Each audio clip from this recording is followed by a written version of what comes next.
Aku bersumpah demi kota yang suci ini. Aku bersumpah demi engkau yang tinggal di kota suci ini. Aku bersumpah demi orang tua yang melahirkan dan yang tidak melahirkan, bahwasanya aku ciptakan manusia semuanya dalam keadaan kesusahan. Jadi fahami benar-benar ayat ini, sehingga kenapa ayah-ayah, ibu-ibu kalian itu ingin dan mau meletakkan anak-anaknya di pondok pesantren, karena supaya mereka itu walaupun hidup di dunia ini tidak enak, kalau kita nggak kerja kita nggak punya uang, kalau kita nggak punya uang kita nggak bisa makan. Itu sebuah sunnatullah di dunia ini. Kalau kita mau makan kita harus masak dulu, kalau nggak masak nggak bakal kita bisa makan. Semuanya di dunia itu harus melalui dengan kesulitan demi kesulitan semacam ini. Oleh karena itu maka dikatakan oleh Nabi SAW, hidup itu sulit, nggak mudah. Jangan kita katakan bahwasanya hidupnya Mukarramah itu karena dia tidak pernah sambat berarti semuanya mudah. Tidak, sulit sekali. Saya masih teringat paling besarnya cobaan mungkin buat saya punya ibu ketika ditinggal mati oleh adik saya, Sayyid Thohir sama Ipa Fatimah. Karena saya punya adik namanya Thohir, kakaknya Habib Ali. Habib Ali punya adik namanya Fatimah. Jadi Habib Ali nggak punya kakak, nggak punya adik. Kakaknya meninggal dunia sekitar umur 3 tahun, adiknya Fatimah meninggal dunia sekitar umur 9 bulan atau 10 bulan. Saya masih teringat ketika Fatimah itu meninggal dunia, itu kayaknya cobaan yang luar biasa buat saya punya ibu. Tapi subhanallah, di saat ukhti Fatimah itu meninggal dunia, sampai kemudian berhari-hari saya punya ibu itu di kamar saja, memang beliau menangis, tapi pada saat itu dia tidak mau bersambat kepada orang dan sebagainya, atau dia pulang ke Madura untuk mengambil ketenangan karena berjumpa dengan saudaranya, tidak sama sekali. Beliau jalan itu semuanya tetap mendampingi suaminya, karena pada saat itu baru merintis pondok pesantren ini. Saya masih teringat bagaimana beliau itu sampai kurus sekali karena sulit makan pada waktu itu karena ditinggal oleh ukhti Fatimah itu, sampai kemudian dilahirkan setelah itu Habib Hussein dan juga Ummuna Asy-Syarifah. Ini semua dijalani demi Allah. Kalau kami bayangkan atau bertanya kepada Ummuna Asy-Syarifah, saya tidak bisa menjawab kapan Ummuna Mukarramah itu pernah senang hidup di dunia.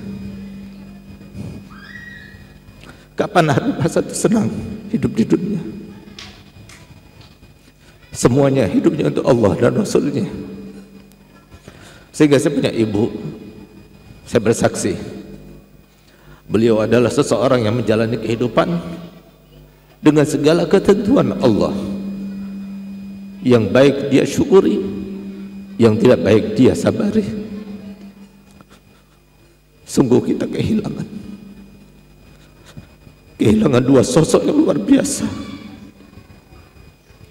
yang belum tentu ada. Habib Hasan yang tidak pernah merasa punya, bahkan 3 hari sebelum meninggal dunia semua yang dia miliki diwakafkan kepada Allah Subhanahu wa taala. Ummuna Mukarramah, demi Allah saya bersumpah, uangnya banyak tapi beliau tidak pernah menikmatinya. Yang menikmati justru pondok, yang menikmati itu ada justru orang lain. Digunakan uangnya untuk menyenangkan orang lain, digunakan uangnya untuk menyenangkan anak-anaknya. Saya masih teringat dari semenjak kecil saya sampai saya punya ibu meninggal, gak pernah kami itu pergi ke toko emas untuk membelikan emas bagi dirinya, gak pernah. Tapi beliau memberikan emas mungkin untuk anaknya, Ukhti Ruqayyah, atau memberikan emas untuk lamaran anak-anaknya, tapi beli emas untuk dirinya saya tidak pernah melihatnya. Subhanallah, kemarin kami coba hitung-hitung bersama Abu Ya Habib Zain, Habib Ali, Habib Hussein dan Ummuna Syarifah, berapa kira-kira hutangnya pondok kepada Al-Mukarramah.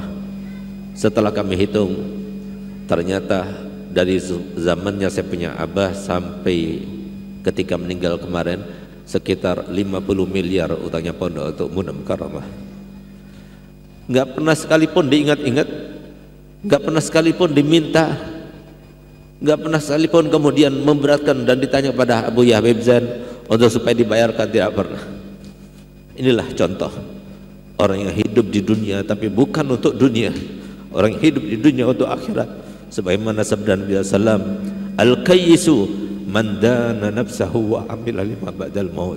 Orang yang cerdas itu adalah orang yang tidak hidup kecuali hidupannya itu identik dengan akhiratnya, tidak melakukan sesuatu kecuali dievaluasi.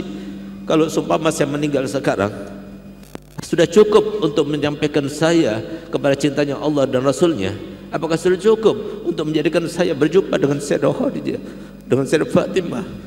Itulah yang jadi pemikiran abah saya Habib Hasan Harun. Itulah yang jadi pemikiran Ummuna Al-Mukarramah Hubabah Khadijah. Dan semoga itulah pemikiran yang kami pikirkan. Nggak ada di antara kami yang suka beli, di antara kami yang suka membeli sesuatu, karena kami dididik oleh Abu Yahya Hasan seperti itu. Waktunya keluar, waktunya masuk, pasti Allah akan menguruskannya untuk kita.